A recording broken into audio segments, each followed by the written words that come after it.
This is our 1:45 panel that's now starting at 2:10 or so. Protecting us against attack, what is the evolving role of foreign engagement in America?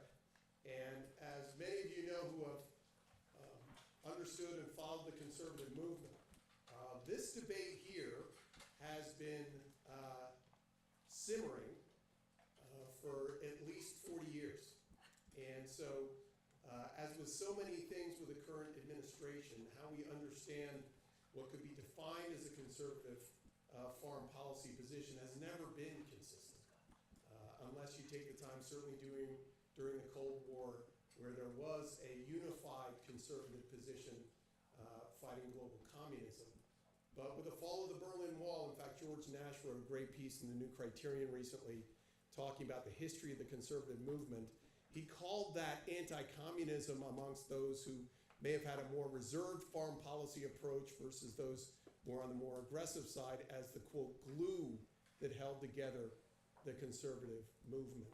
But with the fall of the Berlin Wall in November of 1989, that glue has come off. And how we understand a conservative foreign policy is very much up for debate.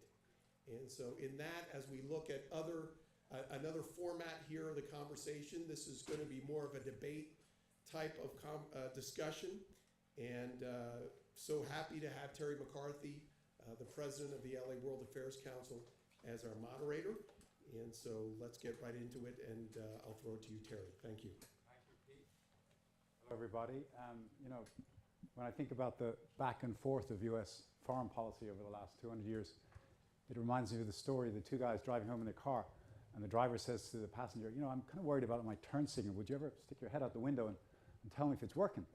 So he sticks his head out the window and he says, it's working, it's not working, it's working, it's not working.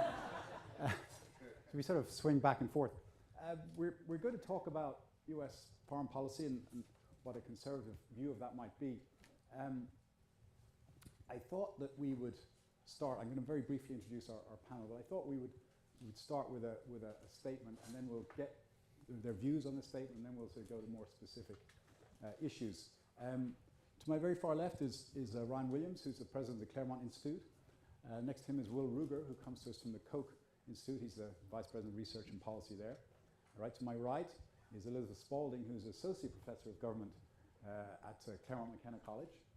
And to her right, figuratively maybe, as also Bob Kaufman, who is known to all of you with friends at Pepperdine as a professor of public policy here.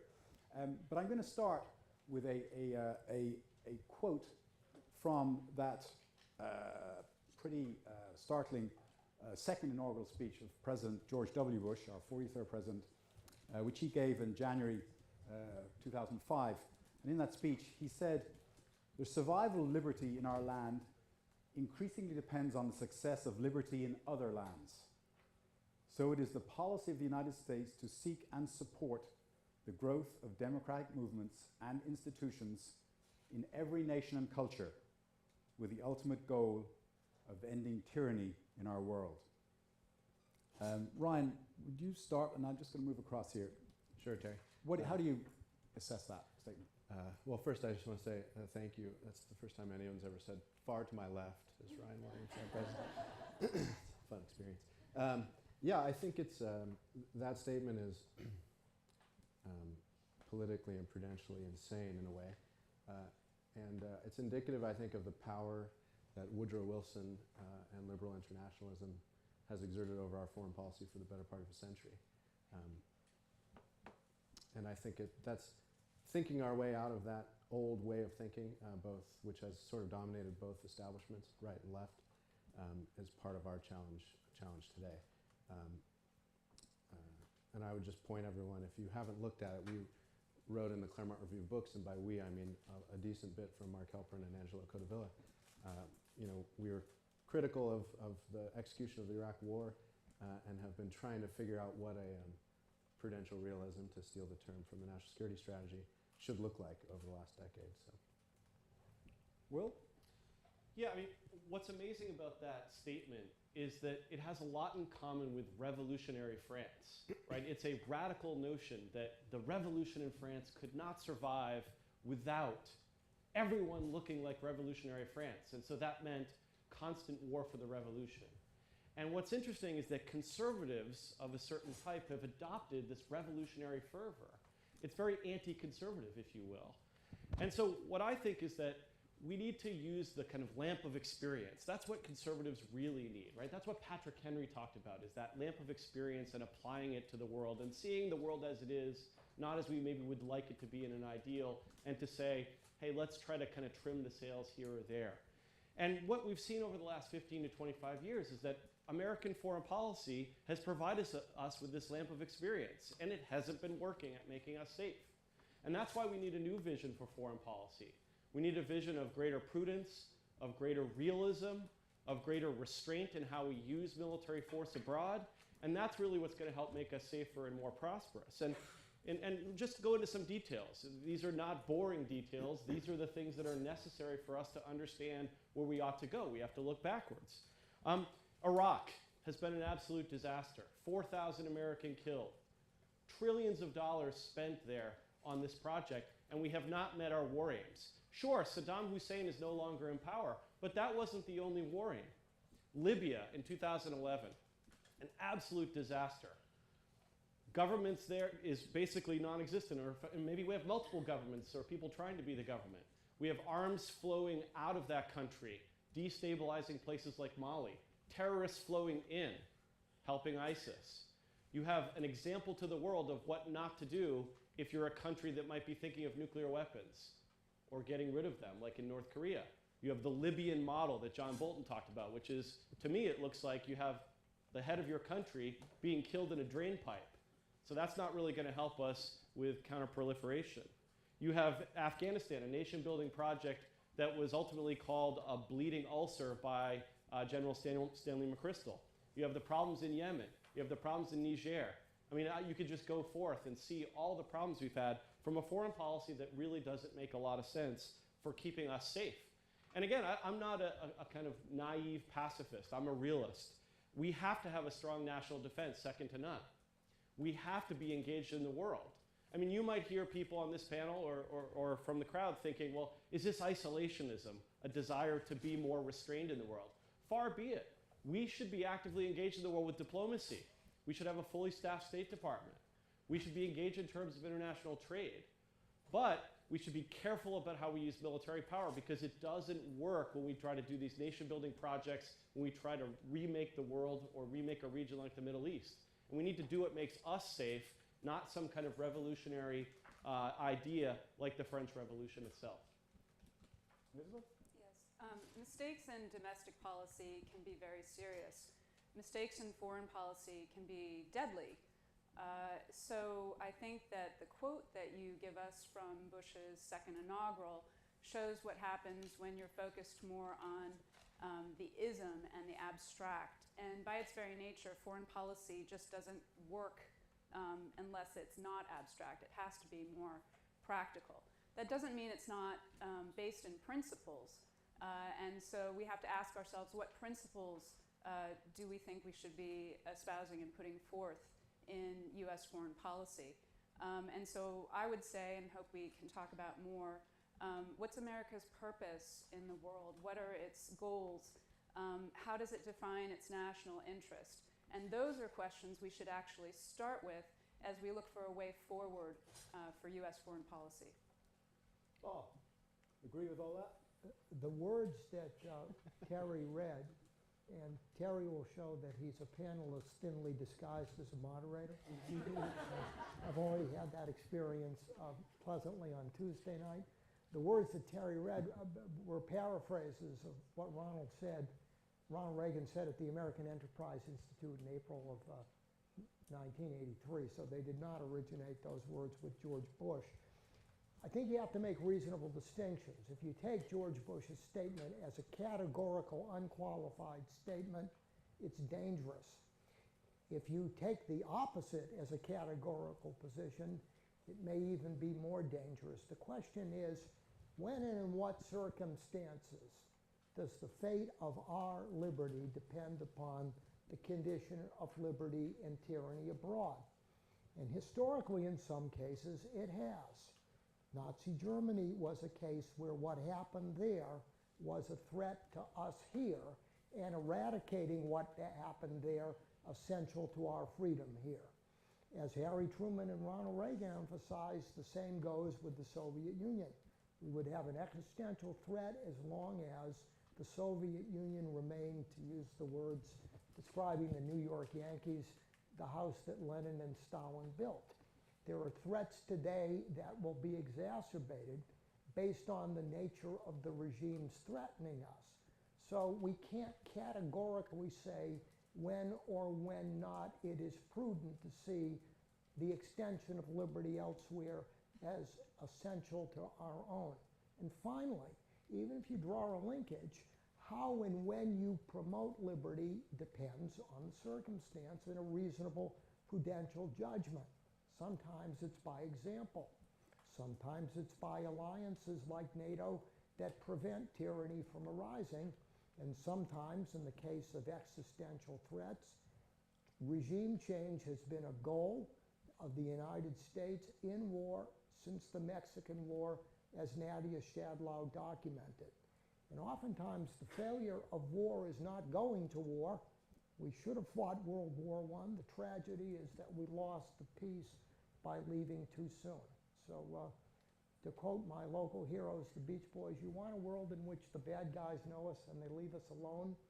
Sometimes that requires the assertion rather than the retrenchment of American power, because retrenchment is often penny wise but pound foolish. You can save much blood, toil, tears, and sweat, sometimes, not always, using force sooner rather than later, decisively, on a case-by-case rather than a categorical basis. And I think Donald Trump has actually embraced that position. Elizabeth, Bob makes a good point, I take it back. which he always does when someone agrees with him. No, when you Deeply agree. embedded in his DNA. You talked about needing to decide what is in America's national interest. But this is no simple question. No. We have 200 other nations around the planet. The military likes to say the enemy gets a vote. We have 200 other nations who all have votes. And what they decide to do based on what we do is almost impossible to calculate. So different to when you're making domestic political calculations where you have a rough sense of what the American people want. When you're trying to decide what the rest of the world will respond to any given US policy, when you're trying to work out what our national interest is, how do you finesse that? Because it seems to me that's an incalculably more difficult calculation than doing domestic political Right, policy. and it's even more difficult in some ways because we are the biggest country, the biggest nation state out there in terms of both power and principles.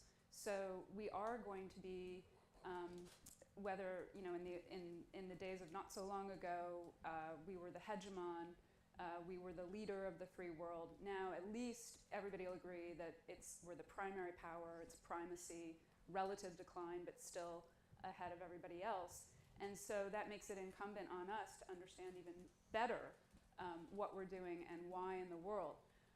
But all that said, when we're trying to look at what our national interest is, certain things haven't changed throughout the history of our regime. One is that we're always going to want to preserve our territory and protect our citizens at home and abroad. That one's standard. Any regime would probably agree with that for their respective territory and citizens. Another has been to sustain American prosperity. This includes the principles of free markets as well as concerns about Americans' quality of life. And then the third, which is probably where we get the most debate, not just on the right, but across the political spectrum, is to protect the American regime and its core principles. And so Bob's already mentioned the regime factor. Josh Mitchell has brought up Tocqueville yesterday and today. This is something where the founders, Tocqueville, Lincoln, if you look at all of our great statesmen along the way, or people who have done deep commentaries on the United States, part of what's so distinctive about this country and what it ends up doing in foreign policy is this part about the regime, which includes not only our form of government, but also our entire culture, our mores, our way of being.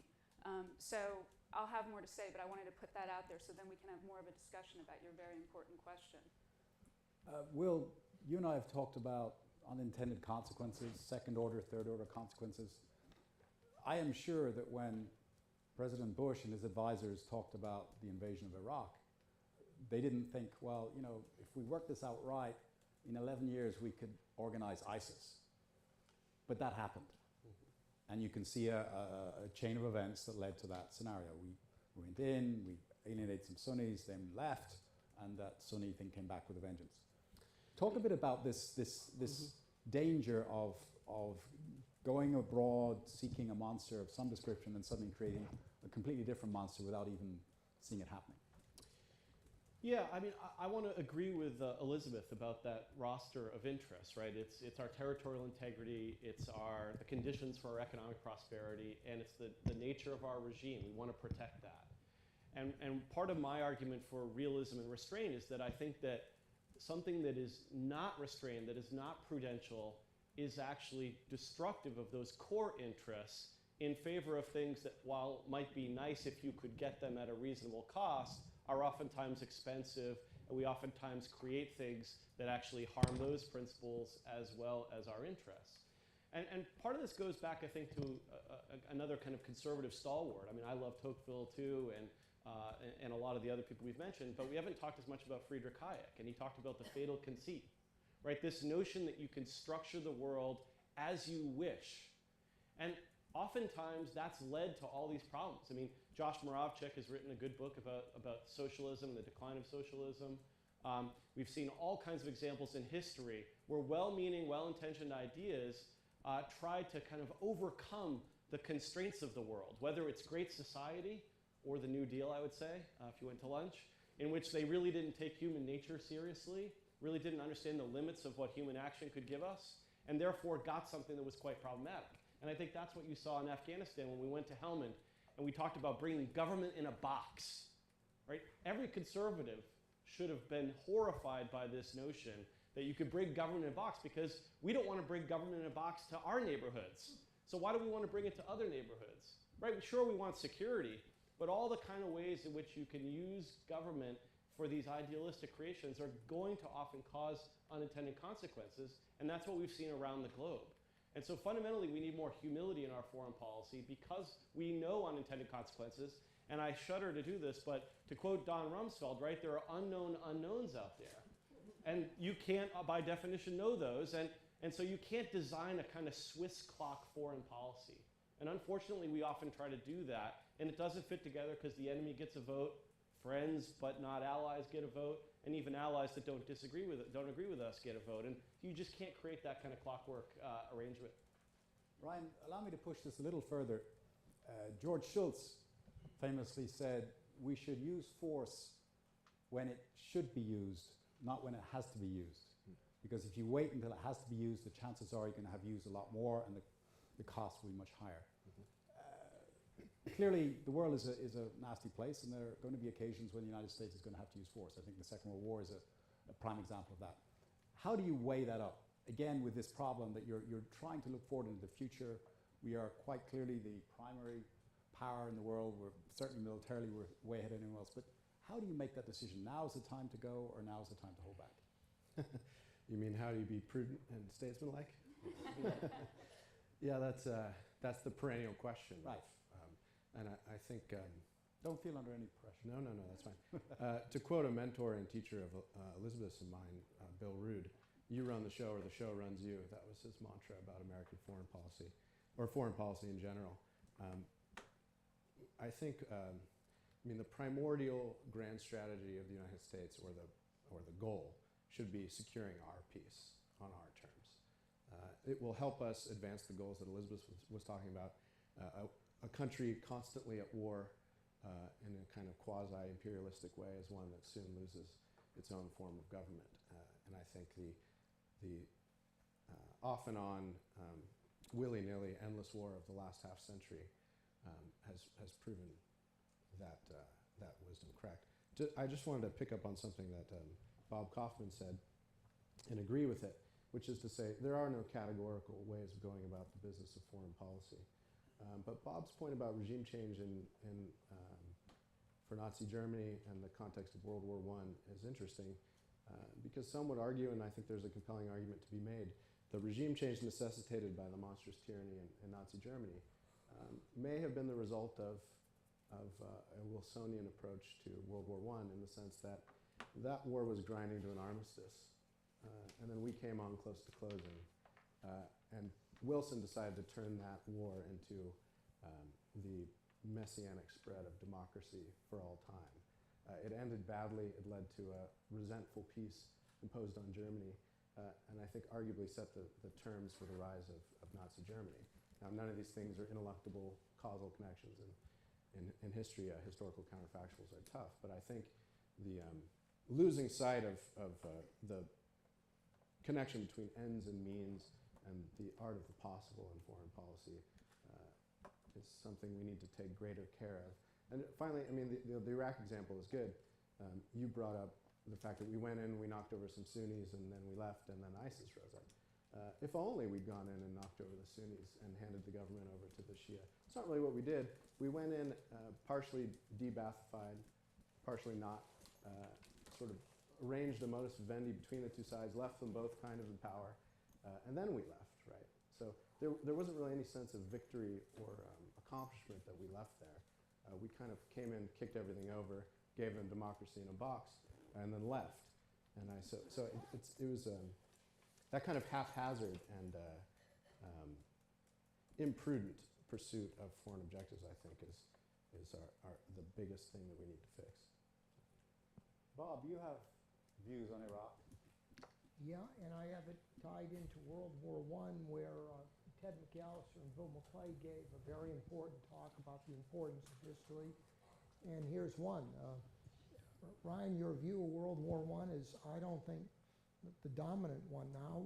In fact, I think the more compelling case is that the failure of World War I is that we left too soon, didn't follow Theodore Roosevelt's advice to create a precursor to NATO, and created a power vacuum. I think one thing that history demonstrates, and I think Iraq is another example, a lot of the negative byproducts of Iraq, whether you thought we should have fought the war in the first place, came about by making withdrawal the priority.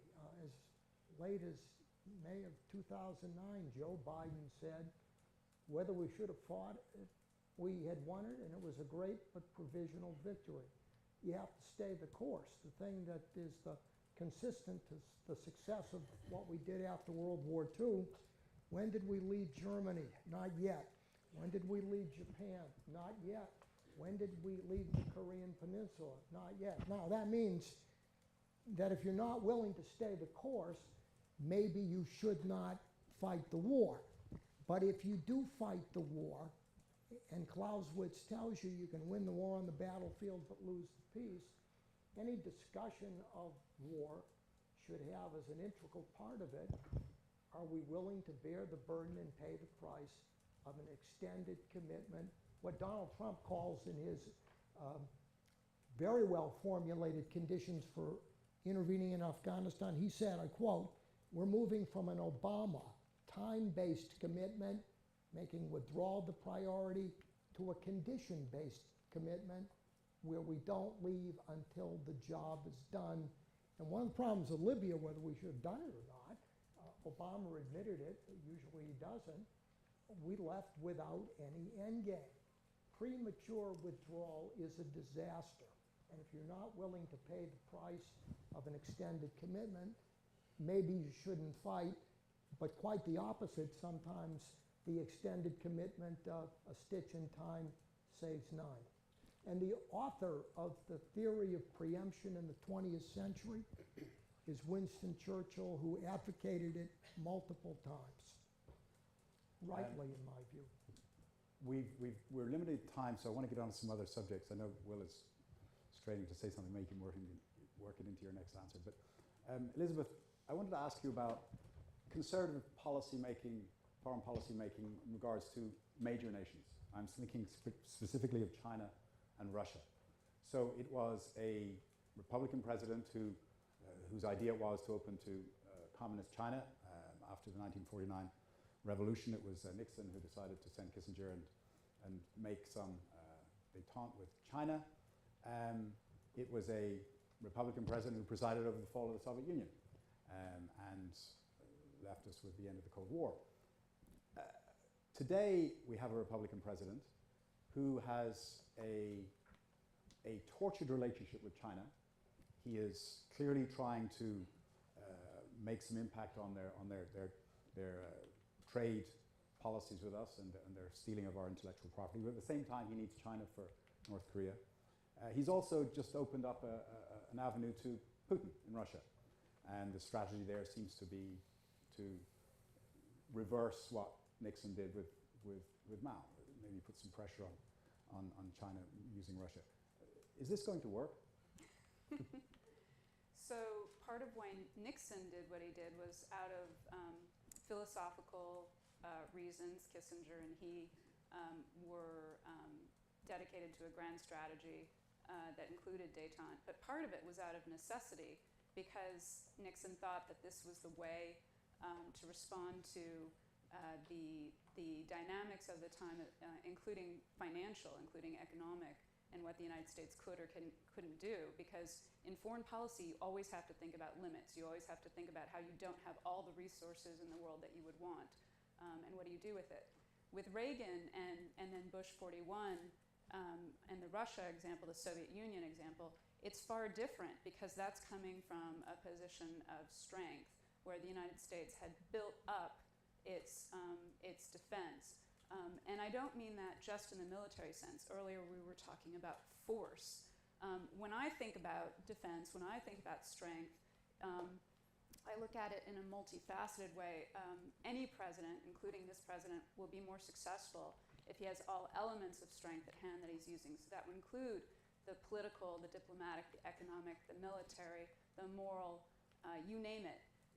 And that's something that I would commend to Trump. And I don't know if in his DNA he would think that way, but we do know that his foreign policy team around him thinks that way. So to me it's significant that it's Bolton who's in Moscow and then Mattis, I don't know if he's still in Beijing. In California here, I haven't been following the news as close as I should have while we've been at the conference. But the fact that those two in particular are going to those two countries means, maybe it could work. And ordinarily I would say the president is the president and he's in charge of all foreign policy. But this presidency is not ordinary in a lot of ways.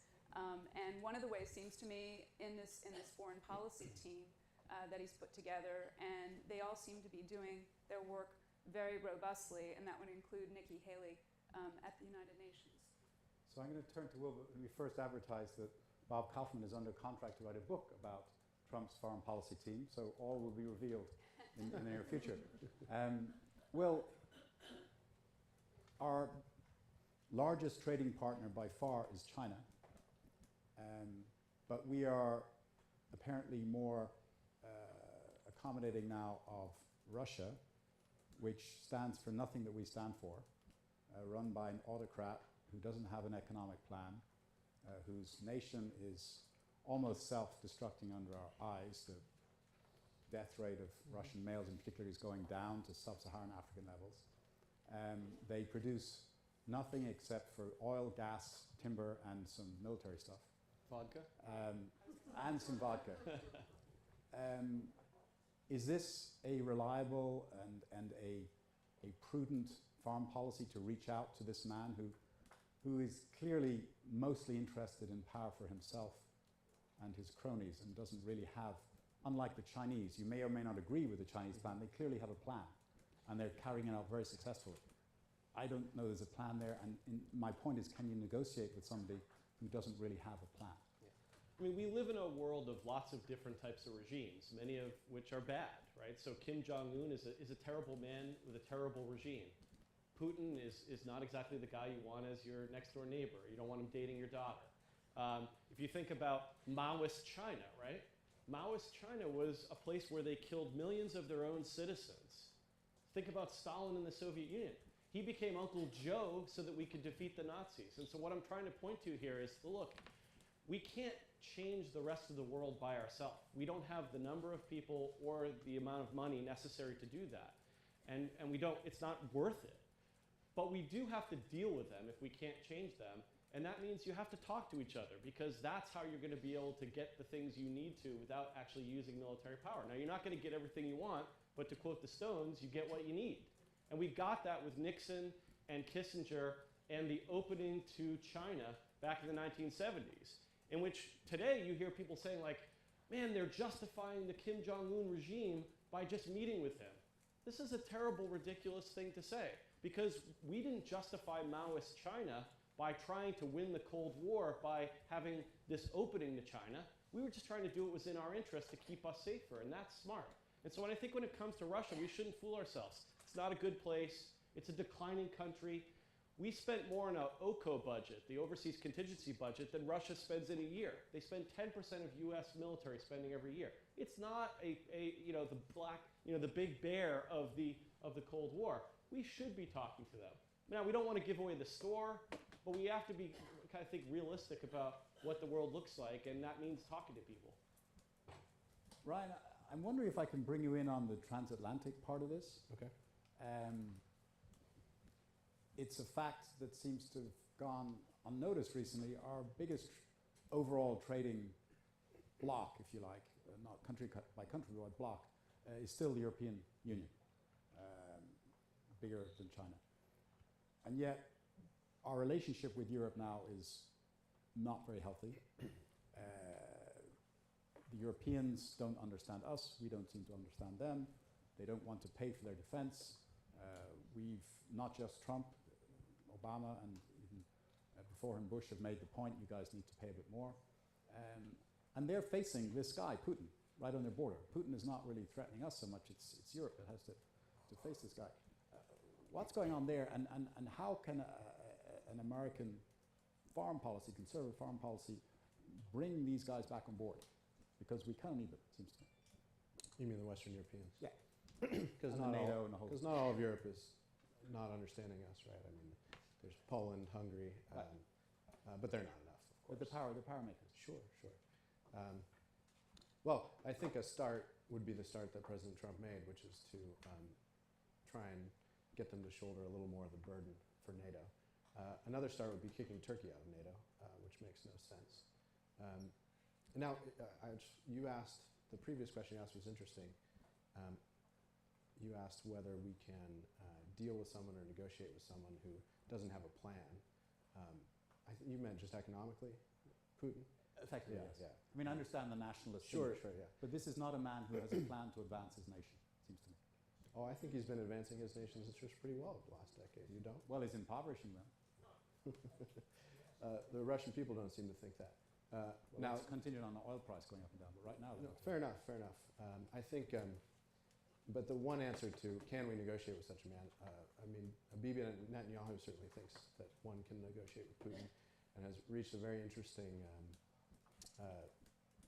way of operating in Syria, by which Israel was bombing targets without Putin lifting a finger, as long as they stayed away from Putin's military operations. Now it's in their backyard; it's very different in terms of interest than ours. But no, I think the long-term, and by that I mean 50, 60, 70 years, strategy of NATO has been to prevent, and with the U.S. at the lead, to prevent the rise of a hegemon on the Eurasian landmass, right, in Europe. I think that still should be our policy. How that looks in an age of Putin, I mean, you said he's not really much of a threat to us.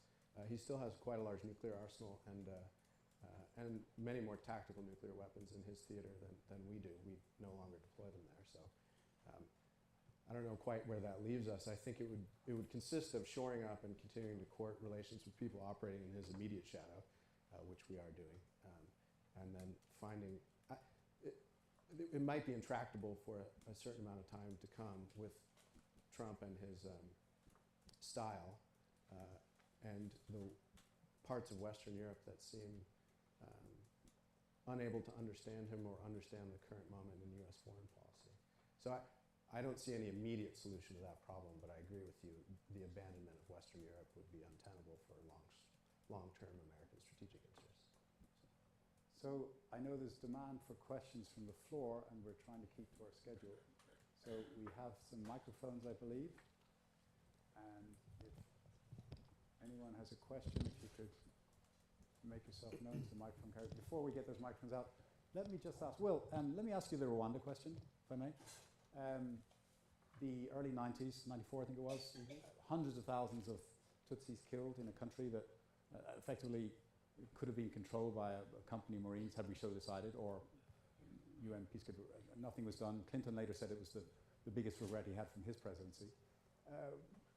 How should the US approach such horrendous problems in the world that are really not only not of our making, but frankly, didn't really affect the United States one way or the other? I mean, is this something that we should be leaning forward into or not?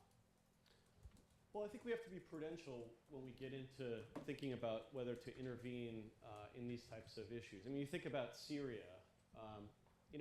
What were we going to do that would actually, because you do have to think about yourself first in international politics. It goes back to what Elizabeth was talking about in terms of our core interests.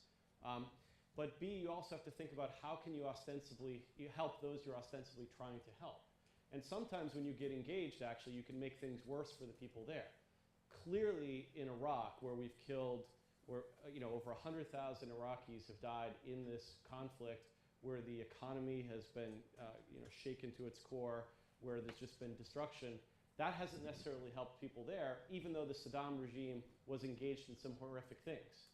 In Syria, we spent a lot of money there, and with kind of helping train moderate Islamists, and we didn't really get much for it. We may have extended the war, which only made things worse for the Syrian people. So again, it goes back to this issue of humility and unintended consequences and unknown unknowns, is that you really have to be cognizant about that. Now, I'm with Bob, right? There aren't always categoricals here. There may be times when it makes sense to do that. But there are also times when it makes sense actually to stay out of things because it's not always a case where you can make things better. And I do want to just kind of jump in quickly on Bob's point about, we've cut and run too early. And I mentioned this at lunch, right? Reagan cut and run.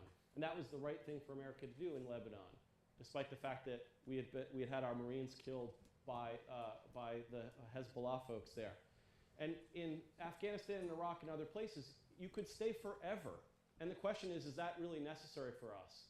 Is that going to help us be strong in the future, especially with a $21 trillion debt? And so I think we have to be very careful at saying, just because in Germany and Japan we stayed and that worked, and by the way, we stayed because it was in our interest given the Cold War, that we have to stay every place now when we don't have some of those threats, right? If we leave some of these places, it's not as if people in Des Moines don't sleep better at night. So let me just say before we go into questions on the topic of cutting and running. Bob, we're running to 3:10 in the session. Bob has to make a plane at 3 o'clock. So if he does leave early, he's not cutting and running from our discussion. He's just got a car outside. And I see there's a lady up there with a microphone. Thank you. Yes. Ryan, you said something which I think is the best description ever. We handed someone democracy in a box. And I think a lot of what you're talking about, the errors that happened and things that went wrong, belie a fundamental misunderstanding of how other cultures are different. I can say that because I'm from Jamaica, so I'm not trying to be a supremacist of any sort, but America's pretty damn awesome. And I would say that belied a fundamental misunderstanding, specifically of Islam, and how incompatible democracy may be with a theocratic system that demands something very different from our constitution. So it didn't really work to say, hey, we got this really great when you use it. And someone earlier said how Trump was so unserious. Well, so far it seems like the unserious guy has a better understanding of human nature and other cultures' differences with America in terms of how to deal with them each individually. And I'd like you guys, whoever, to just sort of approach that. And let's not say that whether the president is serious or unserious, he is actually the president, and how you view his understanding of cultures as being different from ours. Bob, do you want to start on that?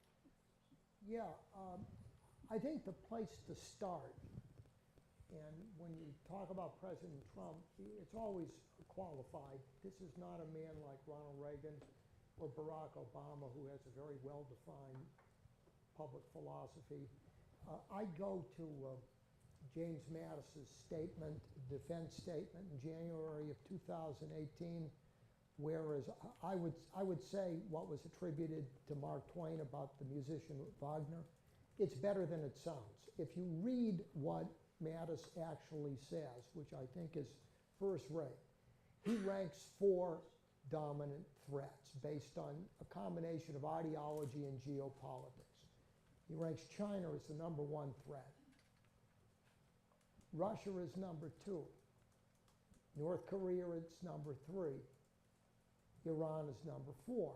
Partly based on a trinity of geopolitics, the power they wield, their aspirations, and the nature of the regimes that fuel it. So even if Trump, in my view, insufficiently talks about American values, except on rare and very impressive occasions, his speech to Poland, the actual substance of his policy reflects that he is not for disengagement, but engagement redefining the terms with a healthy skepticism for the utility of international institutions and a healthy appreciation of the importance of sovereignty and national discretion.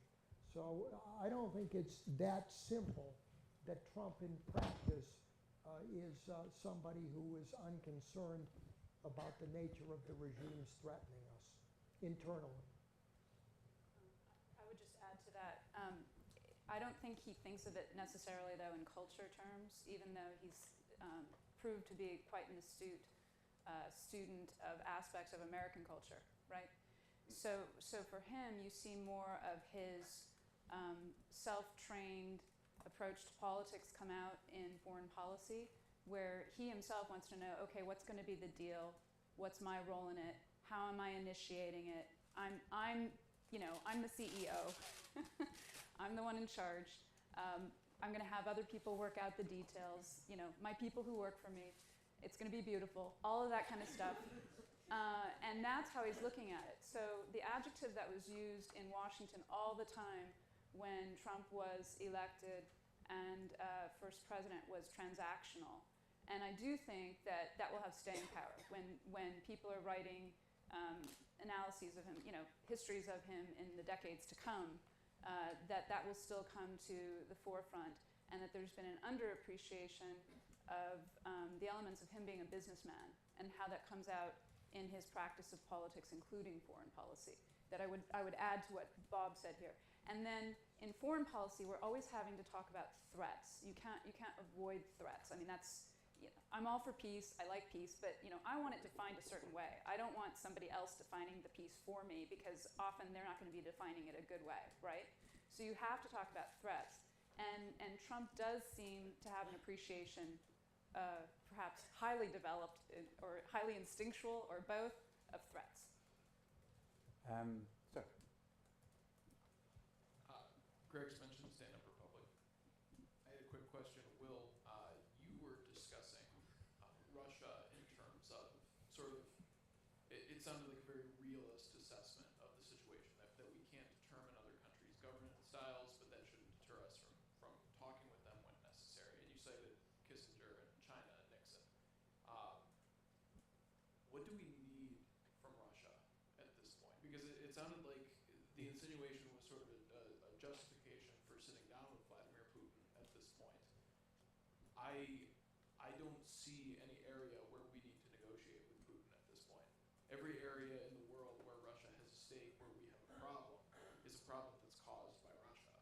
So the only thing that we can negotiate with them, it seems to me, is begging them to stop causing problems. And every time we do that, we make concessions, they promise to stop.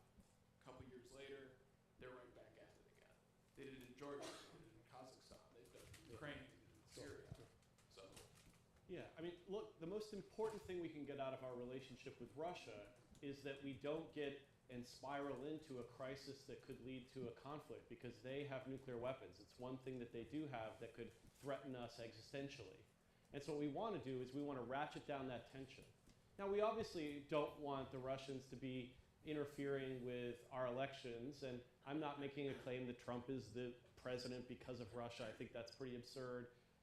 Clearly, spending a few $100,000 on Facebook ads doesn't win the presidency. Otherwise, look how much money there is in politics, right?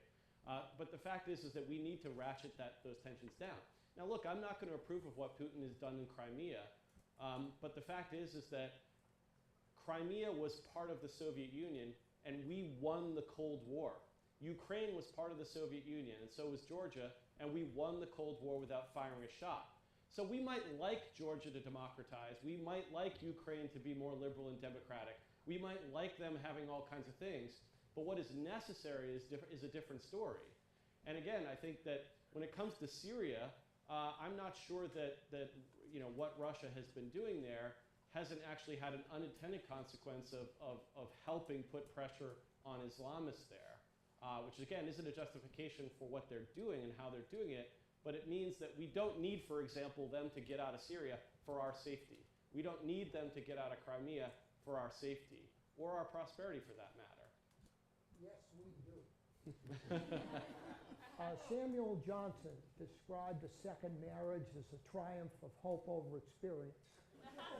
The same goes for resets and negotiations with Putin. Now, you can negotiate with him, but it's not just negotiation, it's the term. And in Ronald Reagan's language, it should be we win, they lose. Putin's goal, it's not my interpretation. Listen to what he said in 2005. You don't have to be Clausewitz to figure out he requires robust terms. He said to his legislature, the greatest tragedy of the 20th century is the demise of the Soviet Union. Imagine Angela Merkel woke up today and said, I'm really depressed on May 9th, 1945. Why, Angela? The Third Reich went down, the moral equivalent of the Soviet Union. We wouldn't have a warm and fuzzy feeling that this was an entity with whom we could do business.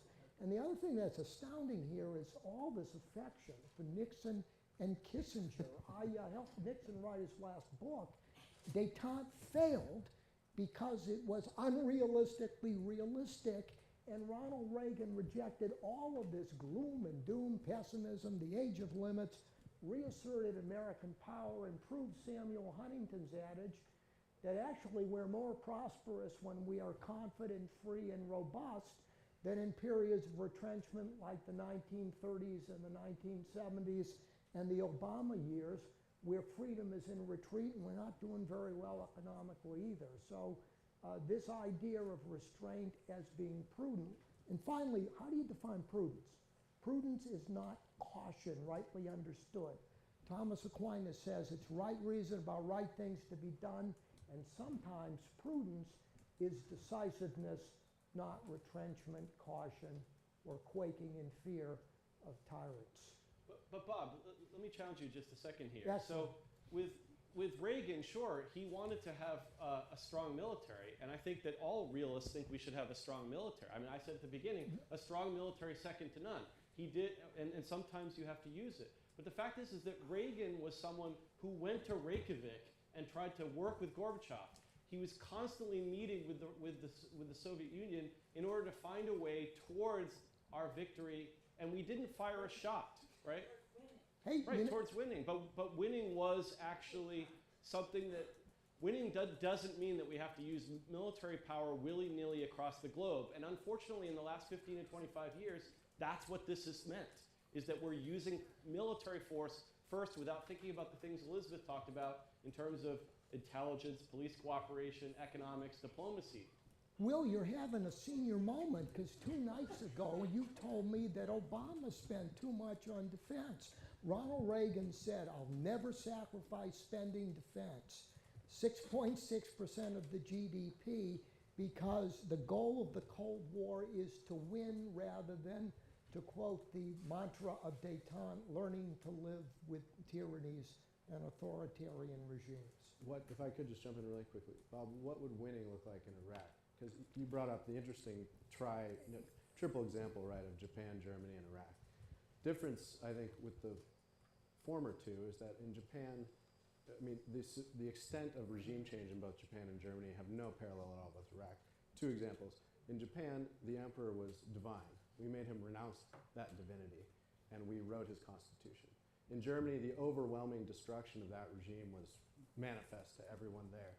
In Iraq, we went in, we killed some folks, we ran our troops over a replenished minefield for 10 years, and now they have Sharia law enshrined in their constitution. So the attendance to real regime differences, I think, is so important. And those three examples, I think, are Well, tough the to swear example with I each other. actually would use more would be Korea, which, by the way, looked as a failure at the time. But over time, if we had remained in Iraq, which we could have done, and Obama didn't, and this is contrafactual, would Iran have been able to use Iraq as an autobahn to foment the Syrian civil war? We don't know, but you could make a case that a lot of negative things, including the Syrian refugee crisis, emanated from the premature withdrawal and the We could power do vacuum it counterfactuals all day, created. but Yeah. let's move on. Well, they Sorry. used one, so Sorry. I'm going to do that. I was serving in naval intelligence on 9/11, and we war gamed the Middle East over and over and over again. And to our own surprise, targeted assassination and changing the executive orders, which limit the president's ability to order that, is what we came up with over and over and over again.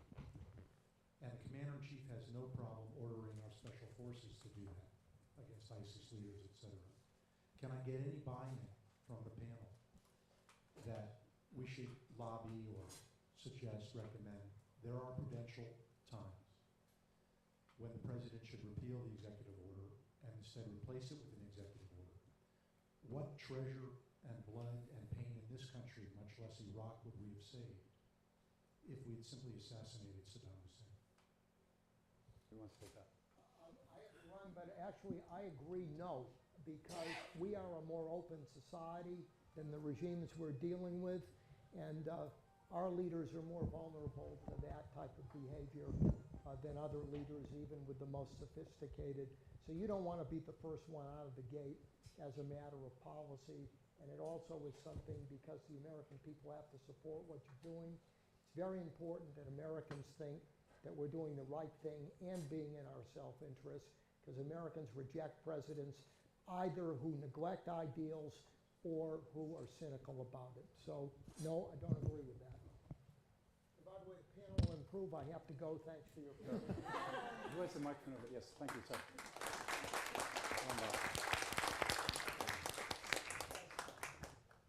Sir. The president has talked about our military footprint in Germany and South Korea and in Japan. And he probably didn't mention this one, but Kosovo as well, where we've been there with the Serbs and the Bosnians, off each other's throats and so like that. And I was in Iraq with the Army at the very end of the last 2 years of the war myself, and I was there. And we were all waiting for the other foot to fall, saying, do we keep 5,000 to 10,000 troops here to continue nation building and stabilizing the Iraqi government and their self-defense capabilities and so like that? And of course, the end game was we leave and we create a huge power vacuum. ISIS comes in a year later, 2013 and so on. And the president's talking about maybe we should relook at our national defense self-interest around the world, and where I think he suggested that we should maybe have a national conversation about the necessity of keeping and facing tens of thousands of troops in Germany, Japan, and South Korea when they're very stable, thriving, self-sufficient democracies versus looking at Iraq or Syria or other places where they're not. And I wanted to ask the panel, what your thoughts are on perhaps maybe how we should look at what is really in our national self-interest about when we keep troops for decades outside the continental United States and when we should. Elizabeth, do you want to talk about that? And specifically, do we need a new paradigm now? Right. I think that it's not so much a new paradigm. I know that a lot of conservatives now have been talking about, well, Trump is tapping into a nationalism. And our nationalism is, I mean, you know, there's really nothing on the face of it that's wrong with the word nationalism, but our nationalism has always been international in nature from the start. So what you're talking about is a more specific piece of a broader discussion to have about our role and our purpose in the world in 2018 and beyond. But you can't ignore the history. You can't ignore, I wish there were a different phrase for it, but in IR we call it, in international relations we call it the liberal world order. And I disagree with a lot of theorists who say that that was constructed intentionally and purposefully, and it's only based on these international institutions. Various international and regional institutions are part of that order, but the United States in the Truman era didn't set out to, you know, construct some sort of order. It wanted to have countries and leaders and peoples and institutions all coming together to promote something that was more for freedom and democracy than not, right? That was for free peoples, free minds, free ideas. So all of that should still be part of our thinking. And then in terms of the number of troops, this will be on prudential grounds, as we've been talking about. But we haven't used the word vital. And when you're talking about the national interest broadly, then you start talking about specific interests. And I guess that what we haven't had is a really robust conversation about is having the same number of troops vital in Germany, in the Pacific, including Japan, in South Korea. And right now, I would actually argue that it is vital to have them in South Korea, because I would make more of an argument that if we're going to negotiate something with North Korea, then it's going to have to come from this multifaceted position of strength, including the troop strength.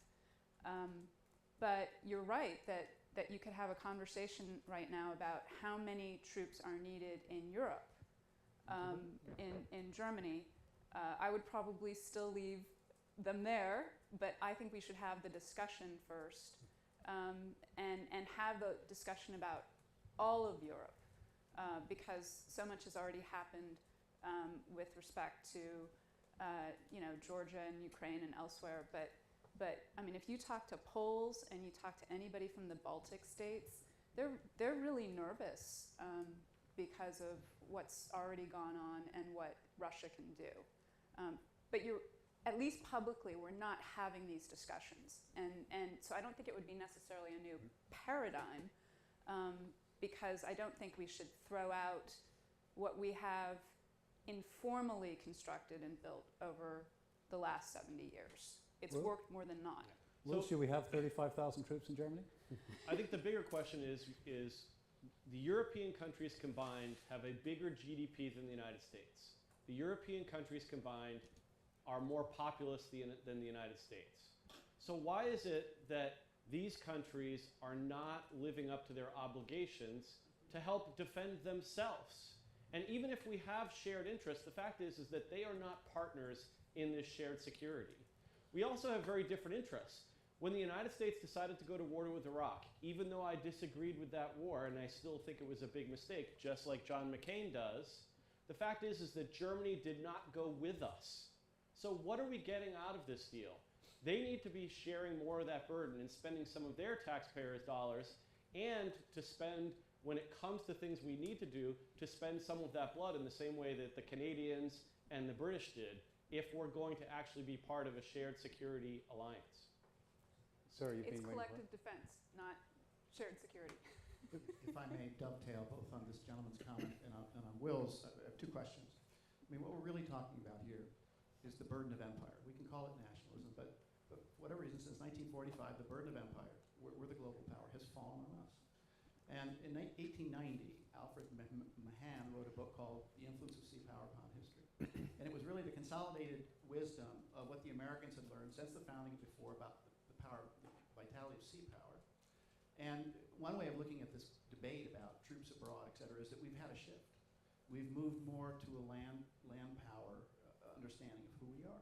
And I'd like to hear from the panelists whether we'd be well advised to maintain the burden of empire by moving more, moving back in a way, not entirely obviously, but moving back to Mahan's idea that the burden is sea power, which is to say keep the shipping lanes open so that we can have global commerce, and hope that that attenuates some of the authoritarian tendencies around the globe. So that's the first question. Second, with all due respect to the gentleman talking about game theoretical modeling leading to the suggestion that we assassinate leaders.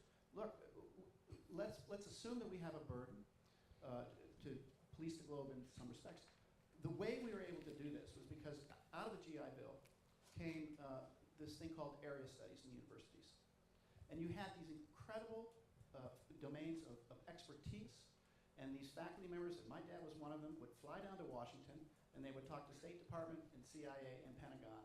And these people would say, thank you, Professor Mitchell, and all the others would come down and attenuate their plans and say, look, you can't do this because you don't understand the history, the language, the culture. By 1989, those area studies programs across the country had imploded.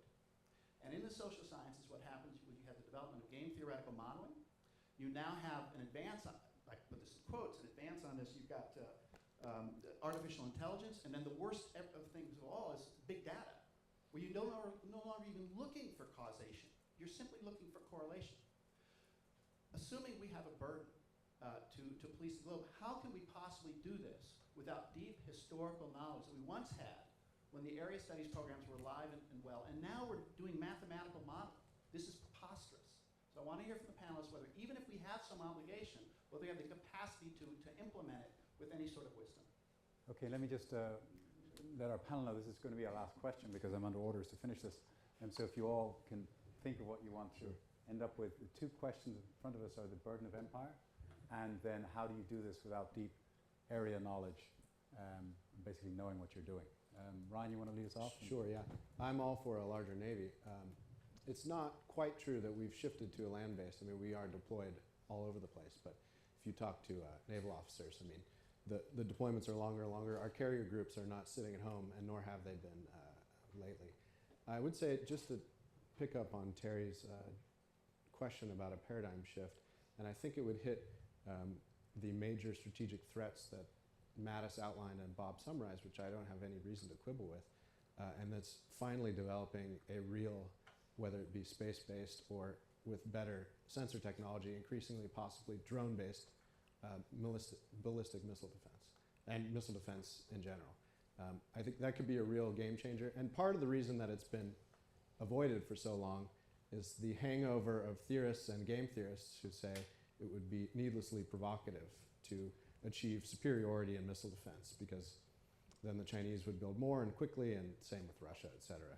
But imagine our current negotiation of the North Korean problem if we could intercept any of their ICBMs, you know, within 20 seconds of them leaving their territory. So I hope maybe, I'm curious what Elizabeth and Will think, but maybe we all agree, even Terry, on the need for a more robust missile defense. And that might be the one way in which I think we could shift the paradigm. It's something we've neglected now for 40 decades, I think, on purpose.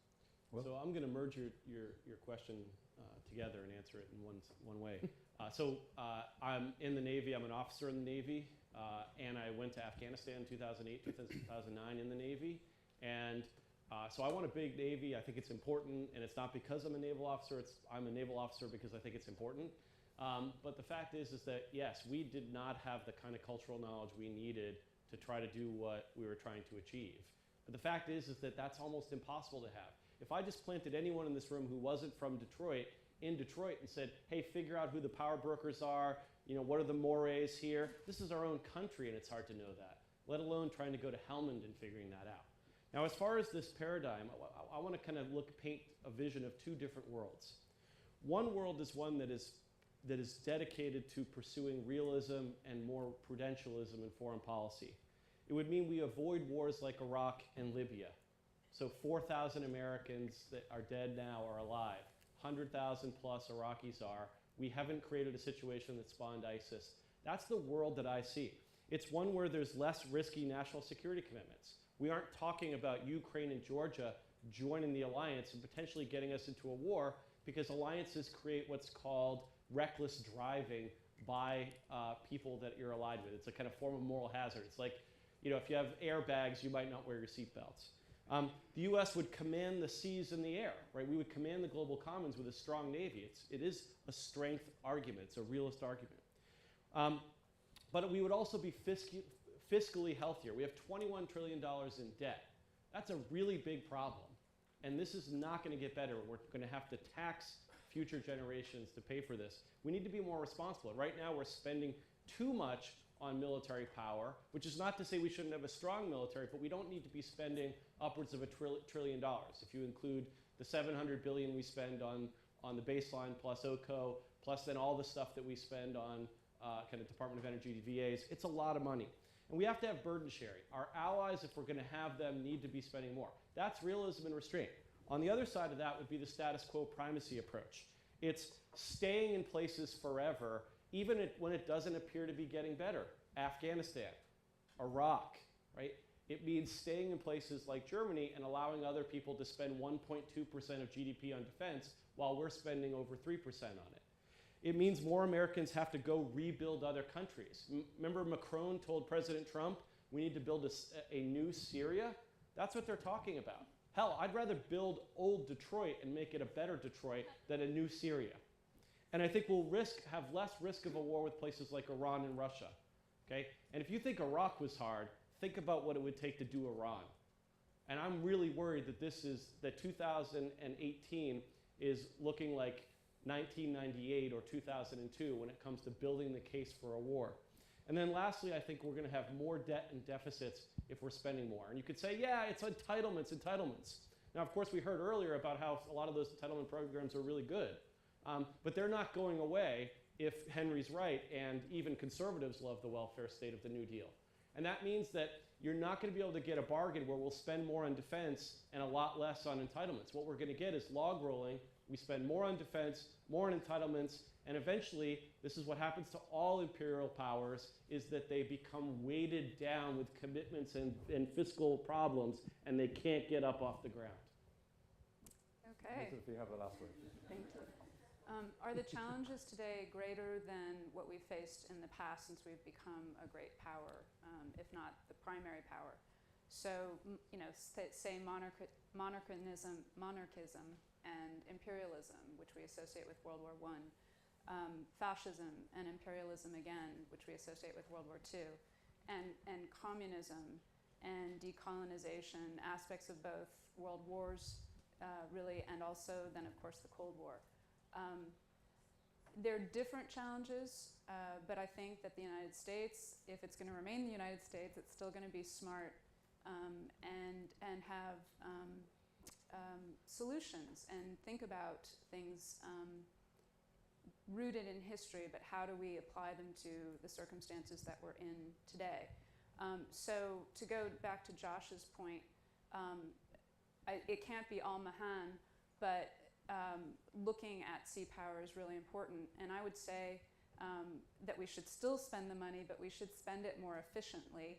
And we should think about, again, the core interests and think about then the challenges that are coming by sea, land, air, and space, and cyber. I mean, cyber, we haven't even mentioned cyber. And all of this has to be part of a strong defense, a multifaceted defense that can carry us into the next part of the 21st century. We're still going to be an expeditionary power. There's no way, I mean, geography determines that. Until we have virtual defense, that's what we are. So we have to figure out what that means in this 21st century context. But the history of it, won't change.